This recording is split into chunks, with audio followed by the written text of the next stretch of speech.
Hello and welcome back to Cooking the Books with me, Gilly Smith, the podcast which takes us through 4 food moments from the books of our favourite food writers. It's about all of life through the prism of food. And this week I'm with the queen of Turkish cuisine, Ozlem Warren.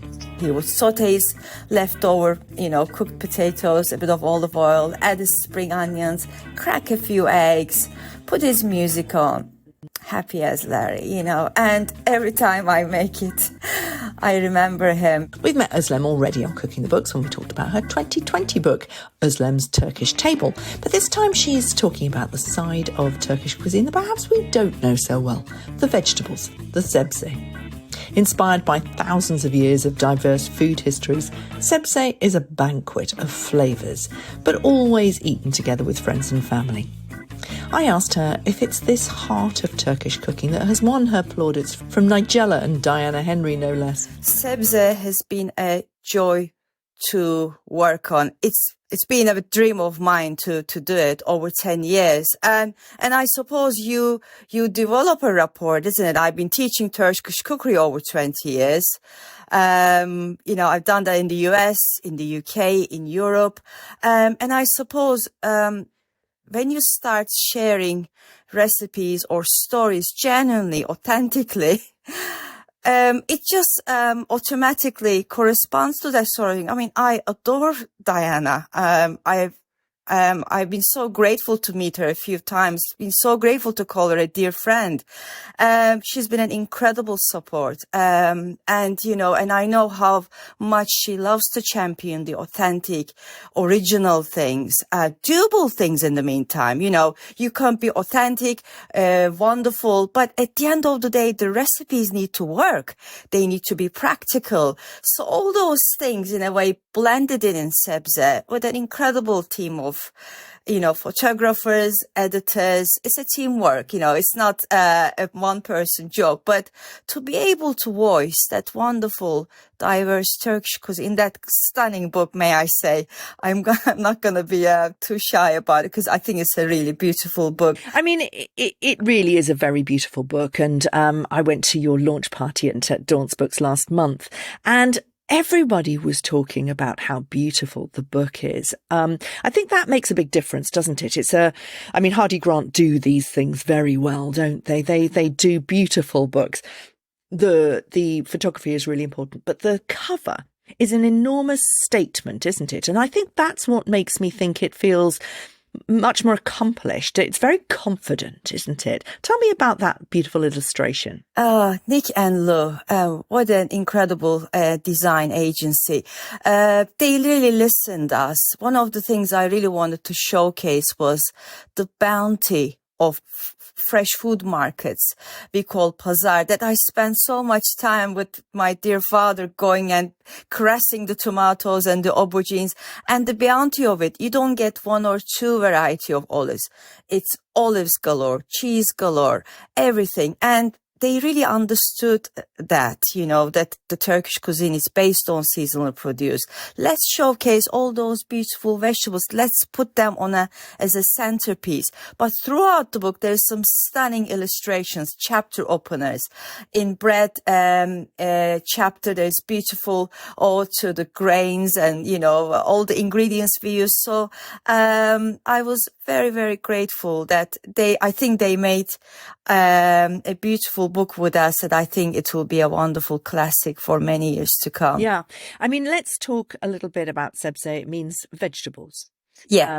And you're very keen, and as was the Turkish ambassador at the launch, terribly posh as well. He was brilliant, wasn't he? But he, both of you, very keen to promote the vegetables in the Turkish diet, and to really kind of put the Turkish East Med diet on the map. Most of us would think about, as you say in the introduction, most of us think about kebabs as Turkish food, but actually it is that bounty that you talk about, and that's why that front cover is just so important. Tell us a little bit about vegetables at the heart of the Turkish diet. Sure. It's a Turkish cuisine is really based on seasonal produce.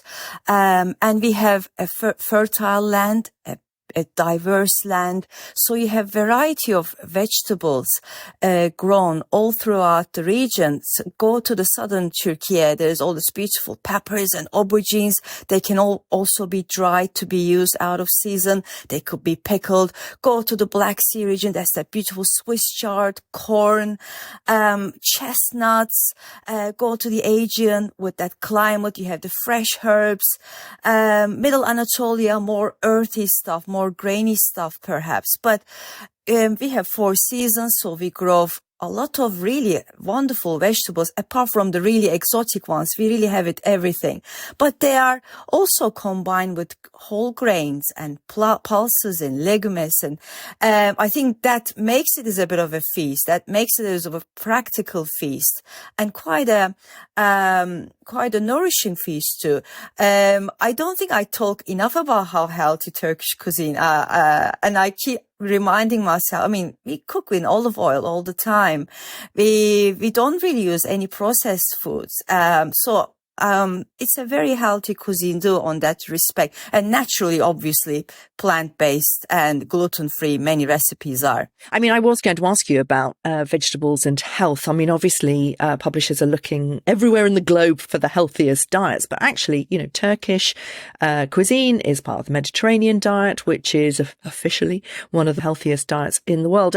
Michael Pollan, I was reading Chris Van Tulleken's book yesterday about ultra-processed foods, and he quotes Michael Pollan saying back in 2007 that almost any kind of traditional diet is associated with health, regardless of what it contains, even the French with large quantities of alcohol and saturated fat.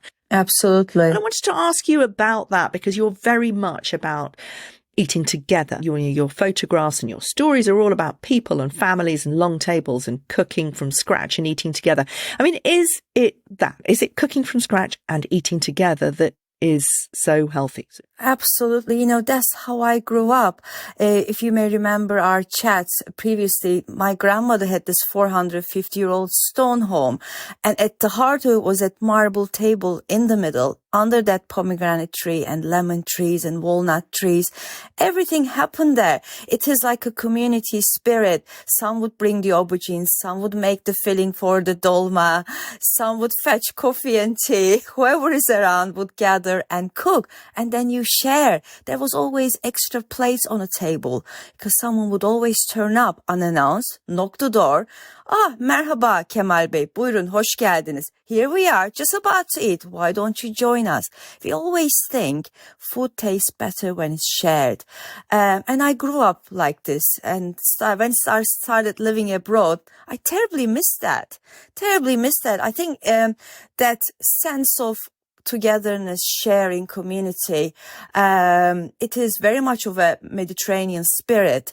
But I think, you know, when you look at in today's world, we talk about mindfulness, we talk about mental health and all that, loneliness.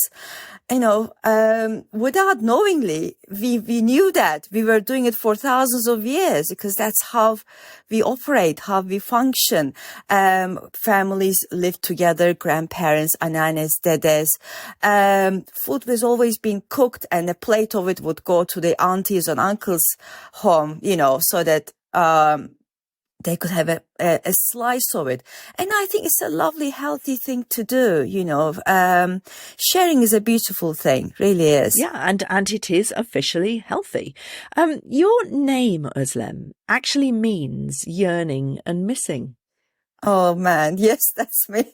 Wherever I go, I miss the other part of the world, you know. That's what an apt name, right? It's an apt name for someone who tells stories about her homeland. Well, she's lived away from it for so long. I mean, you know, when we first met, we were doing a fundraiser for the earthquake in Turkey. And, we did, you know, yeah. The centre of that earthquake was in your hometown, Antakya. You know, that beautiful courtyard that you were talking about in the old town there, where your grandmother used to have those wonderful feasts. I mean, that old town was absolutely decimated, wasn't it? Yeah, unfortunately. And I was so grateful we could do really good awareness thanks to you with our fundraiser dinner. But you know what was special? I was adamant to go back to Antakya as part of Sebze's history and food shooting. And dear Sam Harris, that amazing photographer extraordinaire, said, I'll come with you, Ozlem. Just take me, please. And we went to my dear friend, Meriç Çiftliği, Meriç Farm, just outskirts of Antakya, miraculously untouched, that beautiful oasis of olive farm. And my aunties and uncles came different parts of Turkey to join us. I haven't seen them since the earthquake. That was the first time we met. Some of them lost their homes, but they were so happy to gather at Meriç Çiftliği, and there's some beautiful shots in the book that where we were preparing dolmas and mezes. And at that moment, it really gave us hope that this is our heritage. You need to hold on to that. And that's exactly what Antakya does. One of the very few places that started reopening in Antakya was bakeries. As a matter of fact, it's in one of the food moments I think we have there, because it's the heart of the community. Bakeries are community's oven. They not only make your flatbreads and the regular bread ekmek, but locals take their dolmas and casseroles, and they bake it for you. So all the folks after the earthquake would gather in bakeries. They exchange, how are you coping? What can we do? They exchange ingredients, utensils, and just hold on to that hope. It was a really special thing to go back to Antakya, showcase local producers. There's some beautiful recipes in Sebze, like stuffed flatbreads with olive oil, feta and spinach, and talking about Antakya's bakeries, and to really remind the world that special part of place and support them a little bit. Well, let's go into that food moment. It's the stuffed flatbreads with olive oil, feta and spinach. Antakya's bakeries are, as you say, the community oven, and that has been the story for hundreds of years. I mean, probably more than 600 years. Yeah? Yeah, absolutely. It's an ancient city, Antioch. It was in Bible, and Antakya throughout the centuries had 6 earthquakes, big ones. So we know, unfortunately, that's the destiny of the city. And every time it rebuilt itself. This was particularly a bad one, unfortunately. But seeing how food heritage means to the locals, how it keeps them going, was a real important moment to understand and really support them. They hang on to that because it's all they have left. Your second food moment is the farmers' markets, the bazaar in many places in the world as well, with your dad. This is the sautéed potatoes with spring onions and eggs. Take us to that bazaar with your dad. Oh, my dear dad, Orhan, the nicest, kindest person in the whole world, I think. He would beam with a great big smile, even the talk of a bazaar. He loved going to bazaar, farmers markets, and he had this little wheelie trolley that I would tag along with him, and we would go to bazaar, and he loved just handpicking vegetables, chatting with Ali the vendor, how is the family doing and what's the latest. And then going back to the nuts, because my husband adores nuts, cherries, and we have the most delightful pistachios and walnuts and whatnot. So we'd go to the nuts. So let's get Angus's nuts, my husband's. We would get Angus's nuts. Then we said, oh gosh, we're a bit tired, Let's just have a sit down and have a little gözleme at the gözleme stall, a glass of chai, watch the world go by. And what I love is the community spirit, that freshness of everything, and everyone taking the time. Not much of a rush, especially at his age, I suppose, just really enjoying the moment, enjoying it. And that is an incredible memory in my mind. For the recipe of that sauteed potatoes, spring onions and eggs, one of his favorite things, he loved eggs, he loved potatoes. And my mom was a busy science teacher, incredible cook.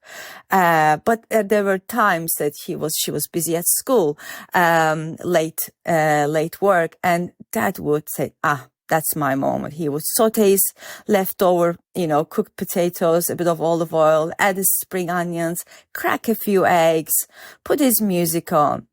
Happy as Larry, and every time I make it, I remember him. It's just simple things in life, isn't it? But so enjoyable. And I think it's an essence of Turkish cuisine. Nothing's complicated. Every recipe is in the book is really practical, doable, and really hope that folks will get the essence of Turkish cuisine with that. It's a lovely memory. And since your first book came out, your mother died just over a year ago. It was just after the earthquake. And absolutely, March, yeah. Yeah, so that was a double tragedy for you. This book is very much about her and your parents, and you mention them a lot. And you mention Angus and their love for him as well. And I talk a lot on this programme about the need to kind of go away to really appreciate the culture, the family, the warmth. And your third food moment is kind of all about that. It's about your nickname, Patlıcan, which means aubergine, and it's what Angus calls you, your English husband. And tell us about what your father used to call your mother, and about that whole culture of vegetable livers, all sorts of. My father used to call mom canım ciğerim, my dearest, my heart, my liver. Not just vegetables then. I know, yeah. He loved liver, so canım ciğerim. It's more of an Antakya thing, I think. It's just so food terms are so so engraved into our life, that it happens to be our name. So, and my name happened to be Patlıcan in our home too. Well, when I met Angus, I was studying in Stirling University and he was working. So early days of courtship, I thought, I better cook something for him. That's how we show how we care in my culture. And this dates back to 1995. So pre-internet, pre-WhatsApp, pre-everything. So I called mother in Istanbul to get the stuffed aubergine recipe, karnıyarık. And mom said, oh gosh, you have aubergine, patlıcan, which means patlıcan. You need to cut patlıcan, do this to patlıcan, la la la. And Angus sitting across me hears all about the patlıcan words and said, gosh, Ozlem, what is this patlıcan you've been talking about? Passionately. I said, that's the main ingredient of the dish I'm hoping to cook for you. If I can get it right, that's your dinner. And he said, it sounds rather nice. If you don't mind, I'll call you Patlıcan from now on. My name is Patlıcan, short Patlı even. And the vegetarian version is the imam bayıldı, which of course is one of Turkey's most favourite and famous dishes. Now, there's lots of stories about what imam bayıldı means, but apparently it was made for the imam. Yes, the priest. And he fainted because it was just so delicious. Yes. What's your take on the story? I think so, and some story says it's because he thought, oh gosh, there's so much olive oil and they will get bankrupt or something. But I believe that he was just so ecstatic about how delicious it is. And zeytinyağlı is one of my favorite categories. Chapters in the book. It is that wonderful way of enjoying vegetables, gently poaching in a bit of water and olive oil and let the vegetables sing. You really understand and appreciate the flavor of aubergine, patlıcan. There's no hiding behind sauce. It's just a little bit of, lemon juice, perhaps some herbs, seasoning, and you really taste that flesh of beautiful aubergine. And one of the things I love about zeytinyağlıs is that they actually taste even better the next day. There's a lovely chard with onions, peppers, a little of rice cooked in olive oil in the recipe that I cook on repeat. It gets ready in 30 minutes, and it's actually, if any remaining leftovers, it's lovely next day as cold, or you can crack a few eggs like my dad would do, So it's a very sort of lovely way to enjoy and healthy and practical. Yeah, it's one of the things that I think I would take most from the Mediterranean and the East Mediterranean diet is the use of leftovers, um, and vegetable, and it's very much about zero waste, isn't it? It's a very sort of Absolutely. frugal diet, but delicious because it's about using absolutely everything. Just tell us a little bit about the cabbage rolls with the bulgur, pomegranate molasses, and kapushka. Is that how you pronounce it? Kapuska, yes. Kapuska. Kapuska, a lovely sarma. Again, as you say, a really lovely example of no waste Turkish kitchen, which I really try to highlight quite a bit in the book, as well as sustainability. Nothing is wasted. That's how we grow up. If we made lahana sarması, cabbage rolls, the hard stalks would always be saved. They would be chopped, sauteed with onions and garlic and whatnot, and then either cooked together with sarma, and you could add grains like bulgur or rice. And so you get 2 meals in one dish, really. And to be honest, I call kapuska a deconstructed sarma. So all the beautiful flavors of sarma in there with less work. Kapuska actually means cabbage in Russian. So you could sense that all the influences that we had, especially during the Ottoman Empire times. But I love the rituals of sarma and dolma making too. Again, going back to family getting together, anneanne, dede, grandparents, mom and dad, whoever is around would be a part of that ritual. Someone would make tea and coffees. You can get all the daily gossip. I loved waiting for dolma to cook, and just because we would always, as children, pick up from the pan to test whether it's cooked with a little bit of yogurt on top. That's still my favorite meal. And I think it's lovely. It's frugal. It's great value. And you can literally use any large leaf. Another thing I try to underline in Sebze, I'm not precious that this is my recipe, you need to follow it A to Z. No, recipes for me is really guidelines.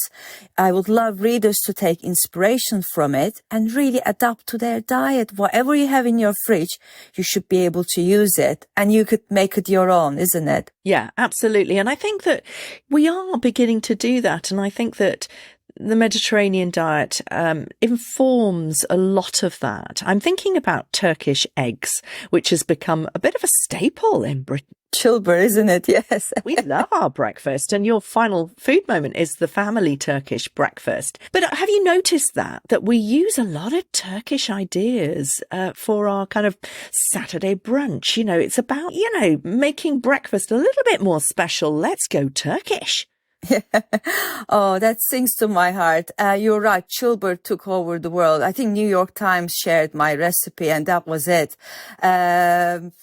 Everyone's making chilber, and funnily enough, chilber, Turkish eggs, dear Nigella also did that in her version beautifully. It is actually a meze dates back to the Ottoman times, that people have it with a little bit of drink and appetizer and whatnot.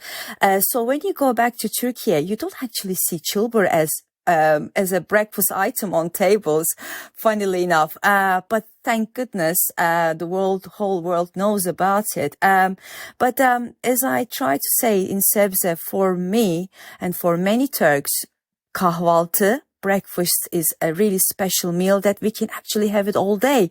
It doesn't have to be brunch. It doesn't have to be just breakfast. The recipes are so lovely and easy and delicious that you can literally eat for a nice supper, a light supper too. But again, going back to the memories of having breakfast, that's again a highlight. A weekend breakfast. You're by the Bosphorus, that water strait in Istanbul. Family gathers. You have your newspapers. Unrushed.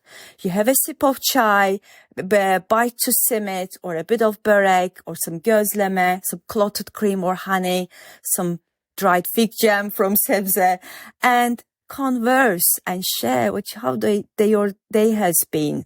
It's a real special special moment for us, and then you wash it down with Turkish coffee at the end. It is a special thing, and I always think also the Turks living abroad, there's quite a lot of them at the moment. Our food has this incredible power really to connect to heritage, to connect to memories, and I always think my children's connection with Turkey is always through food. My son is a 20-year-old university student, Loughborough University, and he makes a really mean gözleme. But you know what he says to me? Mommy, I love it. Çok güzel, harika. But it really reminds me of my time with anneanne, because she used to make it for me. That statement is so precious for a Turkish mom living abroad with 2 kids and giving a little bit of heritage to them. So, I really hope there is something in it for families live abroad to be able to connect, help their children to connect with their roots, with their belonging, have a bit of a sense of place. It breaks down the barriers, doesn't it? It makes people so proud of their heritage. I mean, what do you hear? There were so many wonderful Turkish people at your launch. What do they say about Sebze? I think they really felt that sense of warmth, heritage, and for that I'm very thankful to Hardy Ground to understand the value of heritage. I just didn't want to do just a recipe book. Of course, it had to be practical, which I'm very passionate. I'm a cookery teacher after all. The recipes really need to work. But you need to really talk about legacy, talk about a bit of heritage. Where do they come from? The stories.